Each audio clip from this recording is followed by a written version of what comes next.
On today's video, we're going to take a look at the LEGO X-Mansion and all of its secrets and details, referencing comic books and more. It's morphin' time!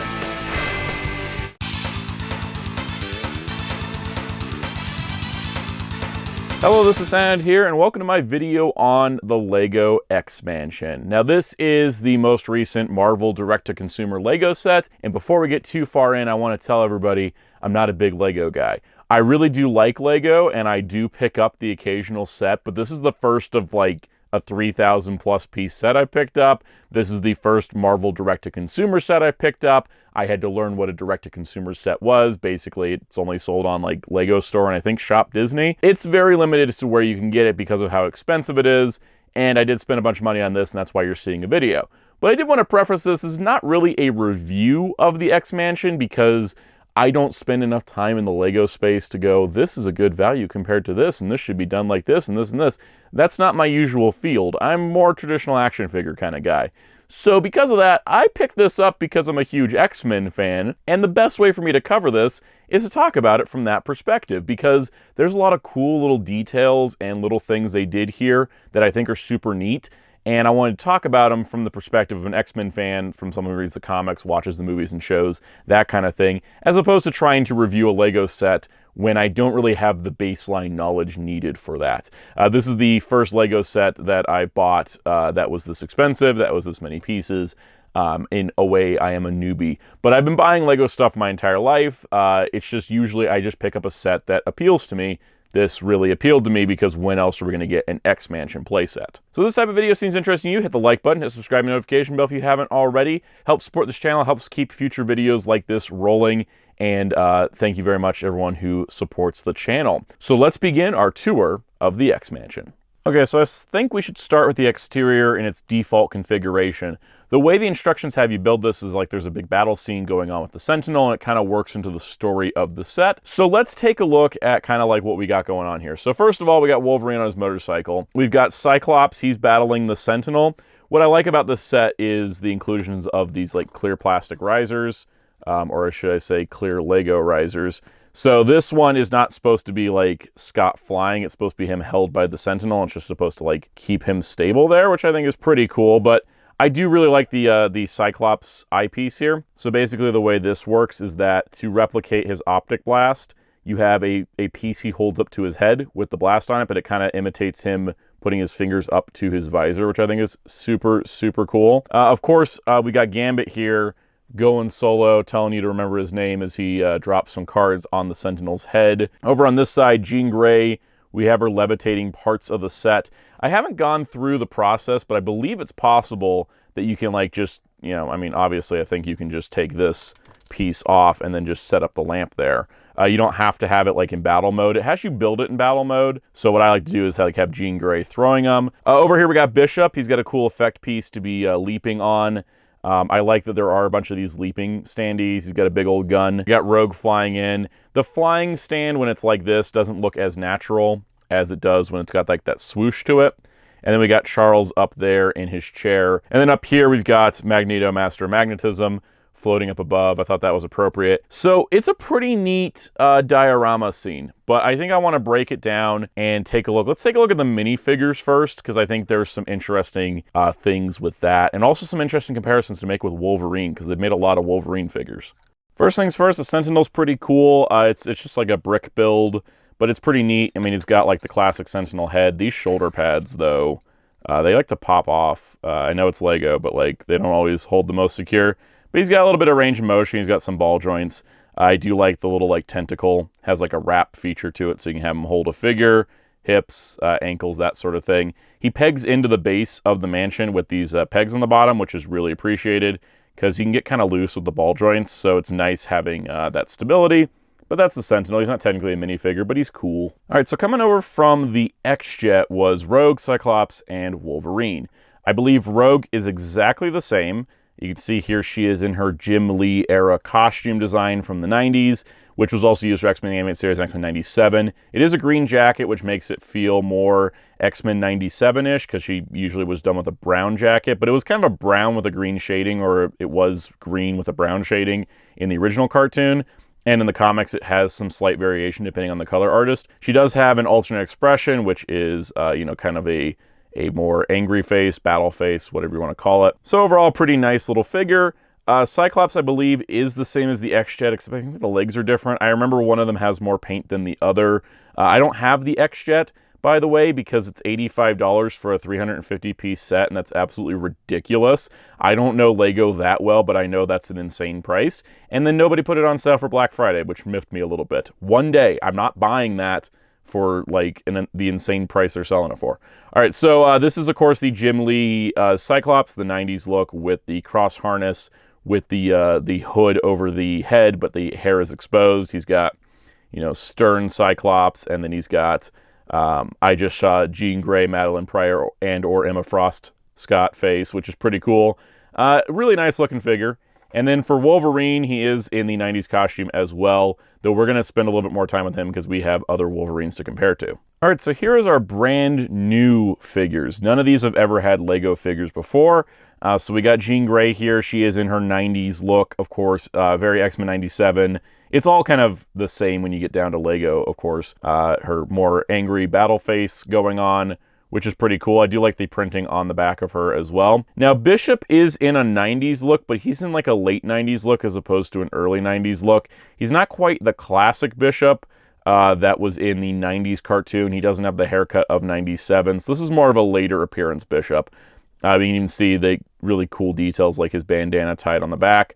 He's got two different expressions. He's got the smiling face here, and then he's got his battle face here where his eyes are lit up for his kinetic charging, which is what that little stud is representing, because he does charge items, like he can charge his weapon, and he can charge things from kinetic energy and release them.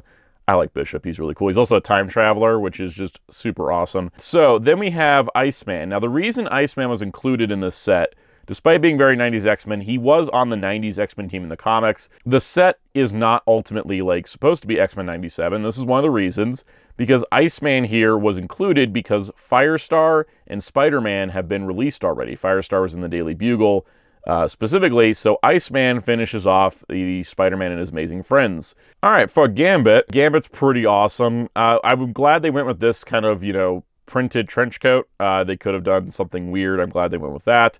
It's funny because he has Han Solo hair, and Lego Han Solo and X-Men 97 Gambit share a voice actor.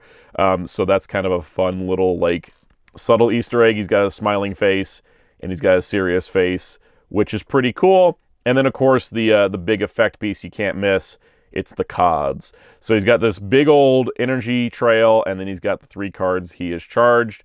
The cards are stickers. I think that's might be my one complaint as a reviewer.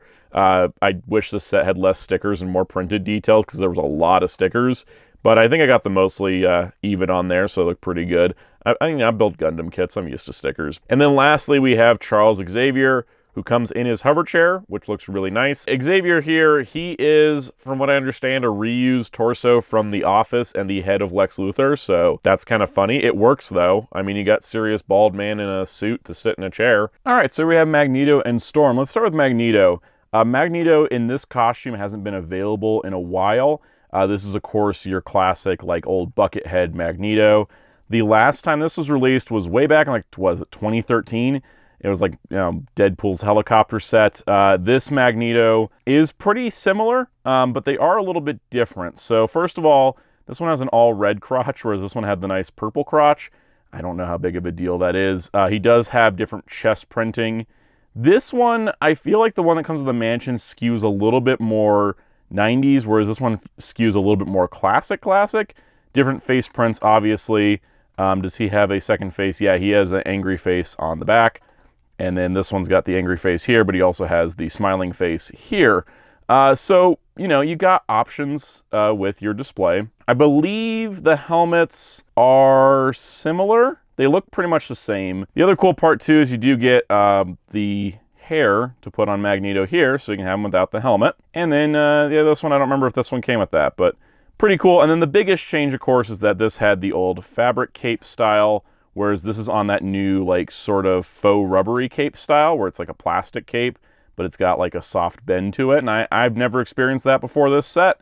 and actually, I think it's pretty cool. Now, there was a heroic Magneto in with the X-Jet, and that's one of the reasons I do want the X-Jet eventually. The other figure we have is Storm. Now, Storm had just been released in the X-Men 97 version for the character minifigure series, so you can see we have the two different versions here. I did talk about this figure in my every Storm figure I own, and I did kind of go over it a little bit there, just do the brief version here. The Mansion one does have two expressions. She's got smiling, and then she's got powered up lightning face, which is pretty cool.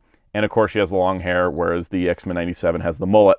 I'm probably going to merge these two on the shelf, at least swap the effects over to get the version I want to have on the actual display, but I will do that after the video. All right, here's the 4 Wolverines I own. We have the one from the Deadpool helicopter set, we have the mech suit one, the X-Men 97 character minifigure series, and the X-Mansion. So, you know, this was a more modern, like, Astonishing X-Men era Wolverine, was the first one we got with that Deadpool set. The one that's the mech suit is more 90s style, and then, of course, the X-Men 97 one is X-Men 97, but I like this one the best because he's got the arm hair painted, the shoulder pads painted, and the extra detail on his legs. And then we have the X-Mansion one, which is very similar, but I will say is that you have two different smiling expressions with this Wolverine. You got smiling with the goggles, smiling without the goggles, whereas the 97, it's gritted teeth and frowny. So you got two options there with that. This is probably the one that's going to stay in the Mansion for me because I do like it. I might swap in the head of him smiling, though. What's also cool is the one from the Mansion, you do get a hairpiece, which is that's the modern Joker hair, whereas this is the old Joker hair. So nice to see that some things stay consistent in the world of Lego. The other cool part is he does come with a hat, because Logan does typically have a cowboy hat look, and I think it's pretty cool. I do wish it was the modern Indiana Jones hat where it had like the hair attached to it, but you know, it's kind of neat. It's not even officially listed as an accessory for the figure. It's just kind of in the Mansion, and so I thought, well, of course it's an accessory for him.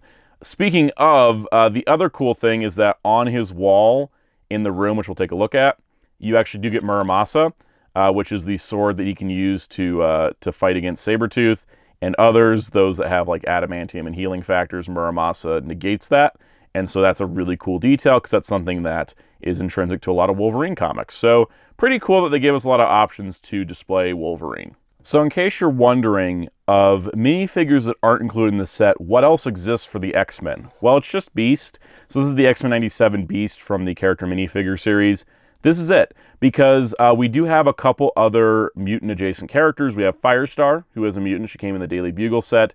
And then there is the infamous Deadpool minifigure that people wish would get reprinted in some way from way back when, but Deadpool is not A, mutant, and B, an X-Men. So I don't really call him, like, you know, missing from the set. A lot of people are like, why isn't Deadpool in the set? Because direct-to-consumer. It's like, because he doesn't make sense to go in the Mansion. He's, you know, he's been on X-Force, he's been on other X-related teams, but he's not really, like, in this era of X-Men, and he wouldn't be hanging out at the school. Beast, however, I think could have been included. So if you are looking for another X-Men to bolster the rankings, then Beast is going to be your guy. But there aren't any others. We don't have a Nightcrawler, we don't have a Colossus, we don't have a Dazzler, but we will see some references to some of them in the Mansion. So let's go to the Mansion. So before we go inside, here's some details on the outside that I like. First things first, there is this little sticker of Wolverine's claw having clawed through the concrete. There's a bunch of other stickers of Wolverine damage that could be placed around, but, you know, I don't like stickers to begin with. That's just one that was officially in there. There's this really cool detail of the wall being blown apart by the Sentinel, as well as these little defense system cannons. These little pieces, I feel like you could assemble them and fit them into the wall. I haven't tried yet. I'm not going to try in this video. Cool Science says, Xavier's School for Gifted Youngsters. One of the other cool little details is that inside the Mansion, underneath the foundation, is the deed to the mansion for Charles Xavier having signed it, and that's a pretty cool little detail. You get it while building, but once you build it, it's kind of hidden away and you forget it exists, but I took a picture of it for that reason. So on this side of the mansion, you can see these two pegs, and there's a matching set of holes on the other side. The idea is you can plug this into the Daily Bugle, the Avengers Tower, or whatnot. And the only problem I have with that is that the X-Mansion is located in Westchester, New York, not New York City, like the Avengers Tower and the Daily Bugle and the Sanctum Sanctorum. So I wouldn't really want to do that because we want to stick to where these things are actually located. So the back side of the mansion does have a lot of cool little details, and it kind of works as like an exterior in the back. So first things first, There's a little sticker here. It says Pixie was here. Pixie is a mutant, one of the young mutants as a student at the school. She actually showed up in X-Men 97, so that's pretty cool. And then you have this thing that is claws. Now, I'm not exactly sure if that's a direct reference to something, because it mostly just looks like Wolverine claws and then somebody painted over it. Up here we have two posters. Dazzler, live in concert. Dazzler is an X-Men character. She debuted during the Dark Phoenix saga and is an iconic member of the team in the comics, though has never really gotten a chance to shine in animation or in movies, though she has had some cameos. Nightcrawler, however, is a very iconic X-Men, my second favorite X-Men overall, and a really cool guy, and I hope we get minifigures of both of them. But of course, this Nightcrawler Man or Monster poster is from his circus days when he was seen as part of these sideshows. There's this little dumpster with a frog on it. This isn't a reference to anything. It's just kind of a nice place to put some extra pieces that were hanging out from the mansion. So here we have the back door to the main lobby, and the back door does open, and it has a fire exit, but then it's got Pyro stamped here. Pyro is a mutant who can control fire. He was part of the Brotherhood of Evil Mutants, and he has joined some of the heroic teams recently, so it's kind of fun that he just kind of slapped a little tattoo there. One of my favorite details, this poster, which this poster has like a no mutant sign, and then it's got several X-Men appearing with different statuses, whether missing or collected. We got Cyclops, Gambit, Storm, which is the X-Men 97 version, Cable, who we don't have a minifigure of, Beast, who is also the X-Men 97 version, Jean Grey, Magneto, Rogue, and an old Wolverine, which we also don't have a minifigure of. This is a direct reference to Uncanny X-Men number 141, Days of Future Past. So Days of Future Past, an iconic X-Men storyline. It's been adapted into a movie. It's also been adapted to the 90s animated series. It's a world basically where the mutants lost and the Sentinels have taken over. Kitty Pryde has to travel back in time in order to help prevent this from happening, and it's very, very great. It's part of the original X-Men run by Chris Claremont. Fantastic storyline. The cool part, too, is that this is the iconic cover. This is showing the status of the X-Men. Cyclops has been slain. Colossus has been apprehended. Storm apprehended. Nightcrawler slain. Very horrifying imagery for fans of X-Men, but it does show Wolverine as the one who is still there, still fighting it out. The other part that's fun is that instead of slain and apprehended, it's missing and collected, which I think is pretty cool. And on this version of the Days of Future Past poster, Storm made it out. She's not the one that got captured like she did here. And then lastly on the backside, a basketball court. All right, so they're playing basketball next to an electrical box that, you know, you probably shouldn't be doing that with, but they put up a nice little basketball court. This is very 90s X-Men. In sort of the 70s, 80s of X-Men, they played baseball, but in the 90s, they upgraded to basketball, and X-Men 97, as well as X-Men the Animated Series, use basketball as like kind of the pastime of the X-Men.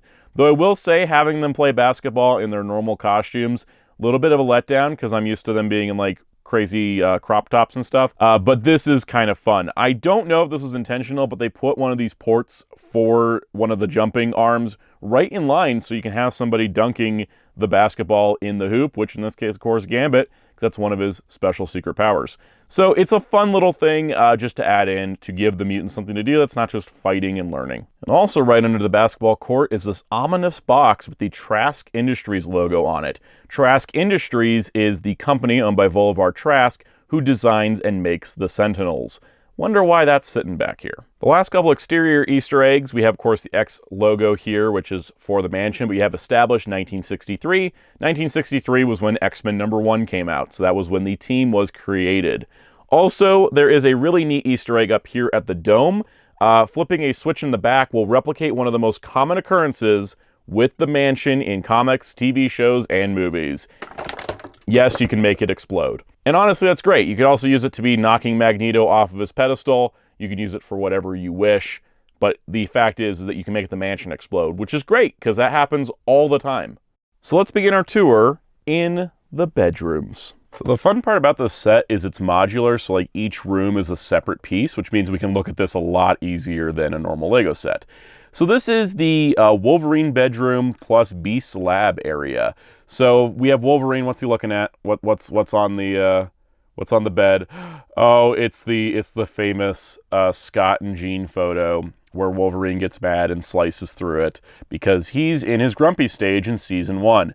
That is a direct animated series reference. That's not really something from the comics, aside from the fact that the love triangle between Scott, Jean, and Logan is very common and frequent in almost every adapted media. And you know what's kind of fun about that? is that no matter where this comes from, it fits with the storyline, and that's pretty neat. We can see here that Logan does have Muramasa displayed up on his wall, which is pretty cool. There also is what looks like a beer bottle in the corner. There is the cover of X-Men #1 on a sticker, on a plaque there, which is really, really cool. That's a pretty faithful recreation of the first issue. The other cool part is he's got room for a roommate. I'm not exactly sure whose other bed that's supposed to be. Logan doesn't seem like the bubblegum chewing type, but there is some bubblegum and a jukebox. Not exactly, I think, Logan's normal stuff. It kind of implies Jubilee, but I don't think Jubilee and Logan should be roommates. It may be one of those things where they want you to kind of adapt it for anybody. Over on this wall, we do have a calendar which has Logan eating sausages on the beach.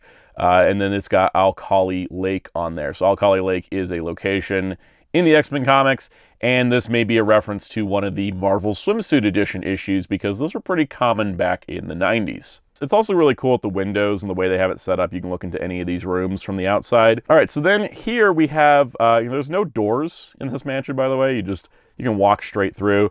There is what I'm going to call Beast's lab. So we have a computer screen, obviously, with some like DNA strands. It has a cure written on it. Mutant cure is a thing that comes up, but what most fans may not notice is that it does say legacy. So this is a reference to the legacy virus. This was a storyline in the X-Men comics in the 90s, and so the legacy virus being cured is what Beast is working on here. The microscope, as well as the coffee mug and the spilled coffee, is what tells me this is Beast's lab. The microscope build is the same from the X-Men 97 Beast minifigure, so we're going to take him like this and put him into his lab because I think that they knew that since he existed, they should get at least a spot for Beast in here.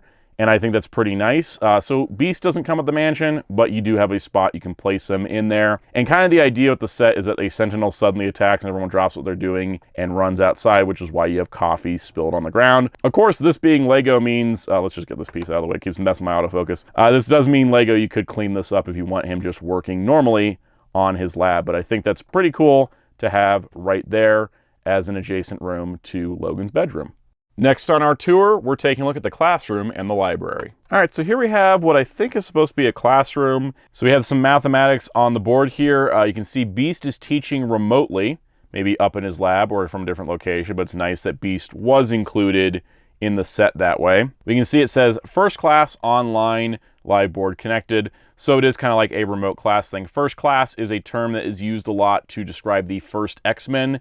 There was a comic X-Men First Class. There was, of course, a movie X-Men First Class. And you can see some silhouettes of mutants here, but none that are distinctive enough to make out. But on the board, you can see there is a bunch of equations, but it does show M-Day. M-Day is a comics event, which I don't want to talk about because it's kind of major spoilers if you're trying to read X-Men. So we'll just leave it as M-Day is an important event. On the floor is a travel magazine, which is traveling to Japan, which is kind of neat. We can see Iceman and Bishop are the ones I decided to put in this lesson. We didn't get any Young Mutants. We didn't get Jubilee. We didn't get a Kitty Pryde. We didn't get, like, Chamber. We just, so I just put Iceman. I was like, Iceman, he's like one of the original X-Men, but he could use some more lessons. And Bishop's catching up on the current day. On the wall here, we've got a chalkboard that is important info about is scratched out, and then it's Logan in the X-Jet going whoosh. So what's also cool is to go with the storyline of the Sentinel appearing and we need to leap into action. This little box back here slides, and when it does, it slides, and you can see that there is danger, alert, system alert, danger, and there is a Sentinel outside in the front corner where it officially shows you where to build the Sentinel part, which I think is super duper cool. All right, and then adjacent to that classroom, we have a library. I put Beast here because, well, he's slacking off. He wants to read books instead of doing his classes. See how he is? With the actual, library here, it's kind of hard to see. Sometimes, you just have to do this in the camera. There we go. We've got a Creole recipes thing. That's obviously for Gambit's cooking. We've got a medical science book. That's, of course, for Beast. And some other books on the shelf. Neat little kind of area between to give it some depth on the outside, but just an extra room on the inside. Let's continue our tour by stepping into the Danger Room. All right, so here we have the Danger Room, easily the hardest to display anything in and easily the hardest to film. So this is actually in 2 layers. So this is the first story of the Danger Room is down here, and then this is the second story. It's one giant tall corridor. The Danger Room, as we see it usually in X-Men media, is in the basement, and it's a big, wide open space for training the X-Men. The idea is that you have actual, like, threatening pieces, holographic imagery. It has a lot of different uses, from buzzsaws pointing out of the walls to having, like, you know, holographic versions of enemies to fight so that they can train. What we're going to do here is separate this into two sections. All right, so first things first, we have a couple cool details. This little passageway here is kind of like a waiting room for the Danger Room. First of all, we have some newspapers on the ground. Let's move Wolverine out of here. Your turn will come, buddy. The newspaper here says, the news, mutant registration, vote. This was the Mutant Registration Act. It was being voted upon as to whether or not mutants had to be registered with the U.S. government. Very iconic storyline.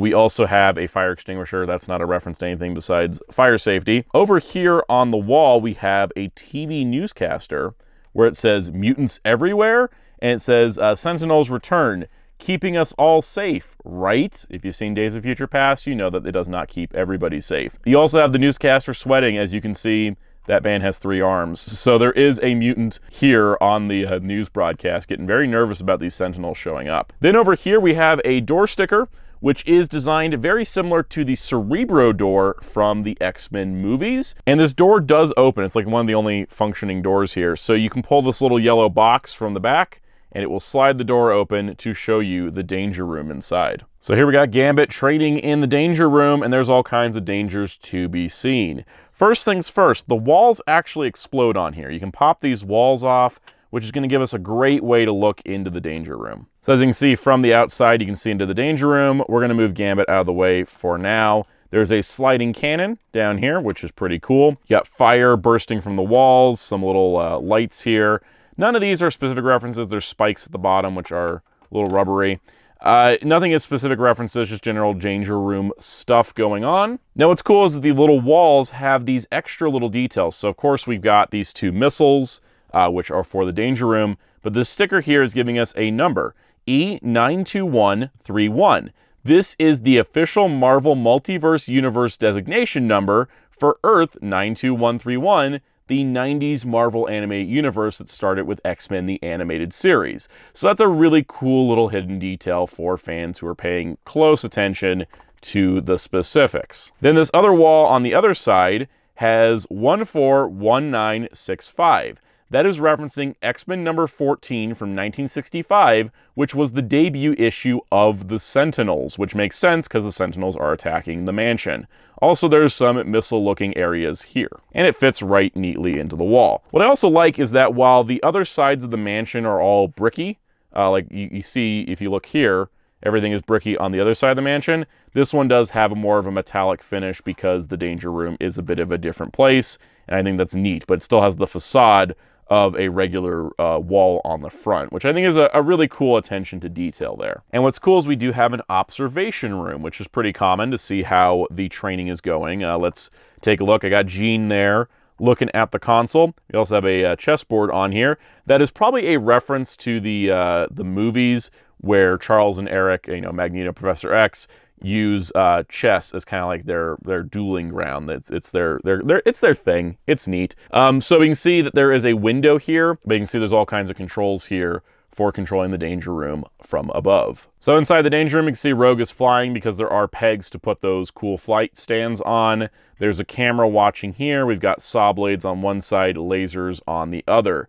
And then we have Danger Room activated below the window there, so you know that things are online. So on this wall here, we have the saw blades, and we do have another serial number that is a reference, UX266. UX266 is likely referencing Uncanny X-Men number 266, which was the debut of Gambit. This was his first debut. And then this little sidewall that I got Rogue plugged into, we're just gonna take that off. We have E13122. Earth 13122 is the Earth of the Lego Marvel Superheroes video games. So that is kind of cool because technically speaking, that would be the Earth number for this version of the X-Men.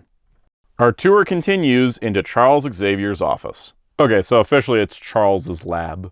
I forgot that it does say lab level 1. This is a cool detail. It's basically like, I think it takes up a little bit much room on this, but it does have an elevator-like detail. No opening doors or anything. It's not an actual elevator, but it's got the illusion of it, which is pretty cool. You can see we got room for Charles here in his lab. There is the balcony area out here, but what's pretty cool here is that we got a lot of cool things going on. So, of course, Beast here is looking at the medical cabinet.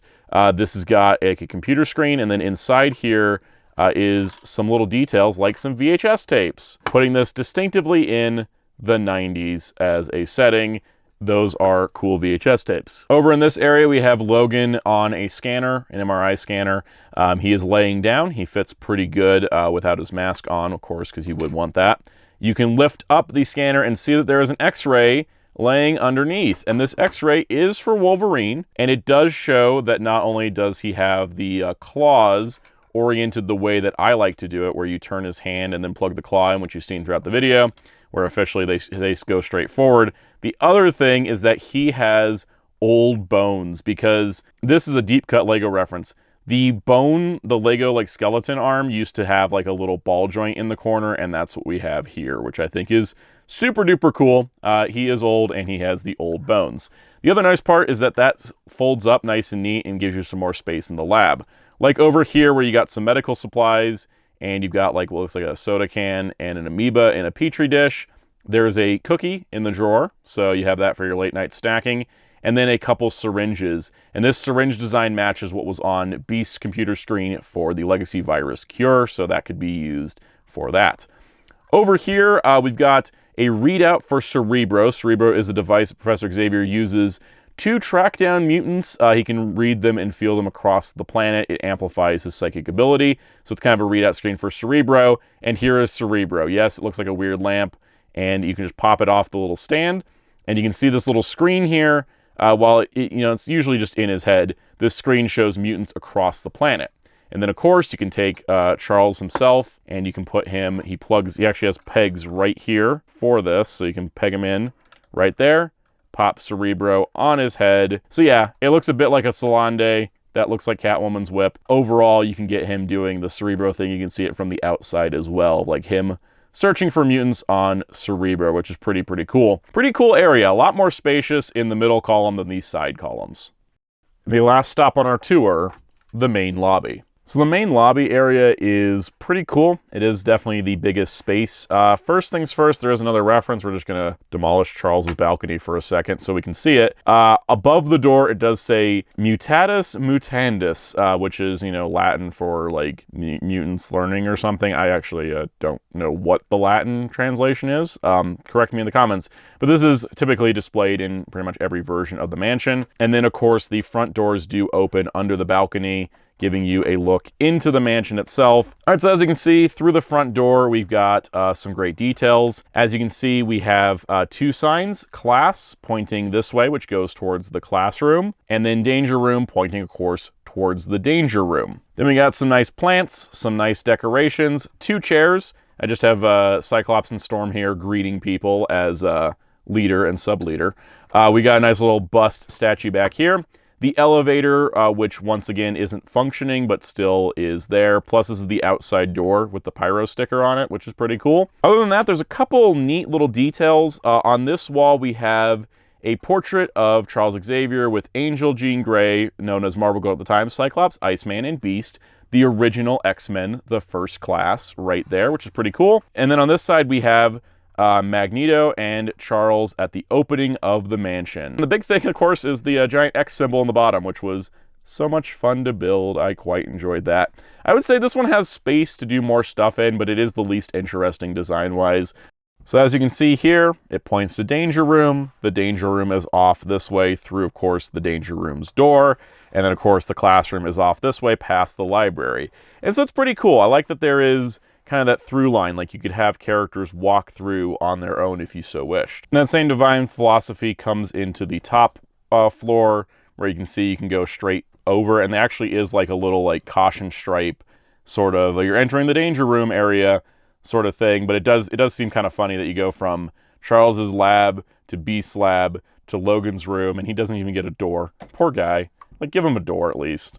So I hope you enjoyed this tour of the LEGO X-Mansion, or the Xavier School for Gifted Youngsters. As a lifelong X-Men fan, I love this set. Absolutely amazing. There are people that said, yeah, it could be bigger, and I agree. Like, the Danger Room is pretty small, and a lot of the rooms are cramped, but the overall size works for me because I'm not a big Lego guy. I can actually fit this in my collection easier than if it was like 4 stories by 6 feet, you know, whatever it is. And I hope you enjoyed this tour through the details with a fan of the X-Men for many, many years. On that note, if you did enjoy it and you hadn't already, please hit the like button. Please hit the subscribe and notification bell so you don't miss out on future videos. We mix things up on the channel, but I've been doing a lot of X-Men stuff lately because people have been responding. There's been a lot of good response on X-Men videos. We're going to keep doing them, and we also have other kinds of videos, so go check them out. If you want to continue the conversation, join our Discord server in the link below. You can also help support the channel as a channel member. They'll give you perks like early access to videos, member-exclusive live streams, and special shoutouts. Helps the channel directly to make sure things like this can happen. And so let's give a special shout out to our channel members. Special shout out to our channel members: Captain Tiers, Spin-54, Toma K, Masterbin95, Jamie's World, Forever1000, Richard, K Breezy, Sergeant Fan 2005, Super Rosilla Go, Gil Rollins, Kingman, Nomo Toka, Onio Nichan, David Johnson, Sketchosaur Res, Ruben Abrego, Bendon Odinson, Lil Gamer Leveler, Brogu, Alexander Flights, One Bad Day, Cajun Kaiju, Liam Peterson, Cam Strickland, Taran Eason, Shane Nazero Mac, FKA, Colbot Axolotl, David Cook, Jay Wyatt, Jeremy the NES Rookie, Izuto727, Flexible Figures, Kustav, Critical Smash, Carlos St. Hilaire, Kaki Kakaku, Travis, Curse0529, Leonardo7447, Stay at Home Meatbag, Alvaro Gomez, Philip Ceruno, The Matcha Den, AG Lee, CJ Centron, and Rebecca. Plus special shout out to new commander tier, Short Shaker. If you want to find me on social media, I'm on Blue Sky and Instagram at Soundout12. You can find my awesome graphic designer on Blue Sky and Discord at DarkClaw643.